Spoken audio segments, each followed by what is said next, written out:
मराठा आरक्षण GR विरोधात छगन भुजबळांची आक्रमक भूमिका आजही कायम होती। आज तर त्यांनी पुढचं पाऊल टाकत मराठा नेत्यांच्या बोटचेप्या भूमिकेवर कठोर प्रश्नचिन्ह उभं केलं। मराठा समाजातील आमदार, खासदार आणि जुन्या जाणत्या नेत्यांनी आरक्षणासारखा क्लिष्ट विषय समाजाला समजून सांगावा, संभ्रम कमी करण्यास मदत करावी अशी अपेक्षा त्यांनी व्यक्त केली। पाहूया हा स्पेशल रिपोर्ट। तुम्हाला 10% आरक्षण मराठा समाजाला नको, मराठा समाजाला नको। तुम्हाला 10% आरक्षण EWS मध्ये नको, EWS मध्ये नको। तुम्हाला ओपन मधलं सुद्धा नको, तुम्हाला फक्त ओबीसीच पाहिजे, तुम्हाला फक्त ओबीसीच पाहिजे। याचं उत्तर अनेक माजी मुख्यमंत्री आहेत, केंद्रात मंत्री झालेले आहेत, मराठा समाजाचे नेते, आमदार आहेत, खासदार आहेत, शिकलेले आहेत, ज्यांना हे समजतं त्यांच्याकडून मला उत्तरांची अपेक्षा आहे।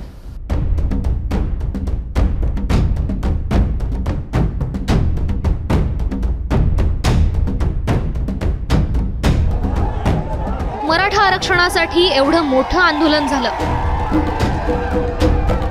GR सुद्धा काढावा लागला। मात्र या काळात सर्वपक्षीय मराठा नेत्यांच्या भूमिकेवर प्रश्नचिन्ह उभारलं गेलं। GR वरून वाढता संभ्रम कमी होण्याचं नाव घेत नाहीये। अशा वेळी गेली अनेक दशकं खुल्या मंचावर न विचारला गेलेला प्रश्न छगन भुजबळांनी आज विचारला।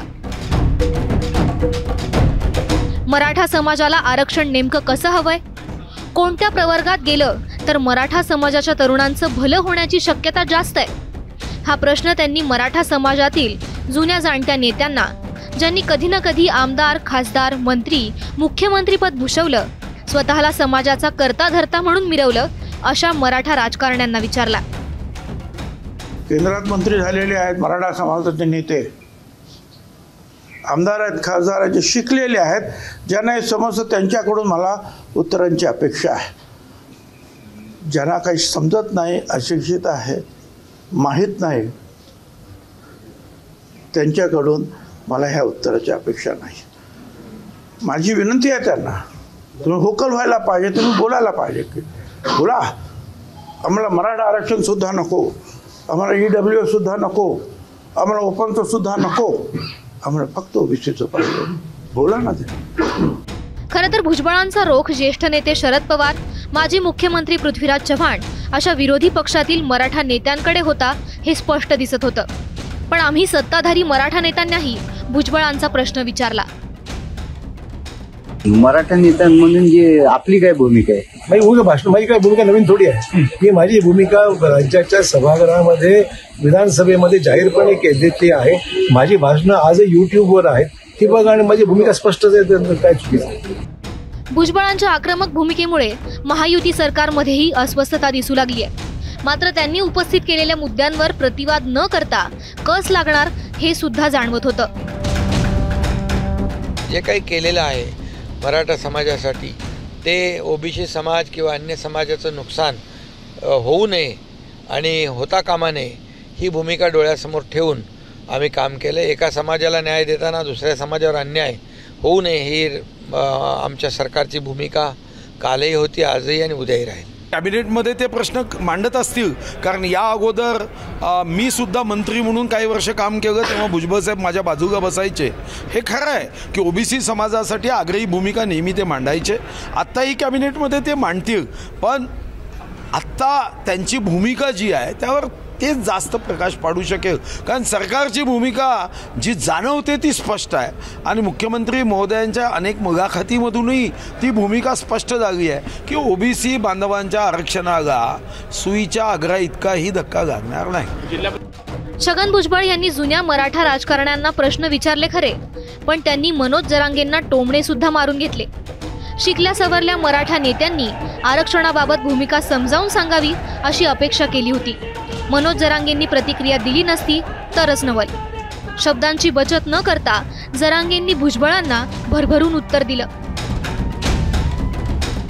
आरक्षण मिळवण्यासाठी सुद्धा अनेकांच्या जियात बलिदान झालं, आता वाचवण्यासाठी बलिदान करण्याची पाळी आलेली आहे। ठिकठिकाणी जे आहेत मोर्चे गावागावात निघत आहेत, सगळे एकत्र येऊन जर वाटलं तर आणखीन काय करायला पाहिजे ते सगळं आम्ही करू। आणि माझी खात्री आहे की हे आपल्या ओबीसी समाजाला निश्चितपणे आम्ही न्याय मिळवून देऊ अशी माझी 100% खात्री आहे. पण तुम्ही धीर सोडू नका. आपलं क्षेत्र गेलं ना तर आपल्या लेकराबाळांना मागं कोणी बघत नाही. ते आम्ही बघून येत, आम्ही ते भोगतो. हे नेत्यांचं काय असतं, हे कसं पण भडकी देत आणि काही घडून आणतात आणि त्याच्यावर राजकारण करते. एकदा येते, भेटून जातात, पाठवण्यात फिरतात, पुन्हा हे लोक दिसत नाहीत. आपलं कुटुंब उड्यावरती पडतं. राजकीय नेते त्याचं लगेच राजकारण करायला सुरुवात करते. दुःख हे कुटुंबाला झालेलं असतं, फक्त बाकीचं त्याचे प्युअर राजकारण करते त्याच्यावरती. मराठा आंदोलनाची संभावना भुजबळांनी मुंबईत 2 दिवस हैदोस घातला अशा शब्दात केली. त्यावर पलटवार करताना जरांगेंची जीभ घसरली. जे कुणबी आहेत त्यांना आमचा विरोध नाही. आता सगळ्या मराठांनाच म्हणायला पाहिजे अरे काय. आणि मग त्याच्यानंतर हे अशा प्रकारचे जे आहेत 3-4 दिवस काय हैदोस मुंबई शहरामध्ये घातला. आपल्याला माहिती आहे मागच्या वर्षी अख्खं बीड जाळलं ह्या जरांगेच्या कार्यकर्त्यांनी, आणि यावर्षी मुंबईमध्ये येऊन काय केलं नाही. आणि त्या प्रेशर खाली हा GR निघाला.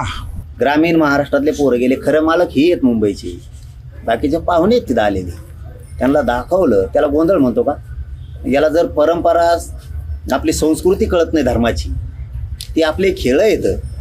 उद्या त्याला एखाद्या बाकीच्या जातीचे लोक खेळ खेळते आणि त्यांना असंच म्हणणार का? ताई तसंच म्हणणार का? तो यार काही संस्कार आहेत का नाही? हे महाराष्ट्रात शोभतच नाही गाड्या. हे तिकडं ते नेपाळच्या त्याच्यात लोकांना शोभत आहे, तिकडं नेऊन सोडून दिलं पाहिजे. जाणार भुजबळांवर फक्त मनोज जरांगेच टीका करतायत असं चित्र होतं आणि ओबीसी नेत्यांमध्ये फार बेबनाव नाही असं वाटत होतं. पण आज ओबीसी नेते हरिभाऊ राठोड यांनी भुजबळ फक्त एकाच समाजाचा विचार करतात असा आरोप केला.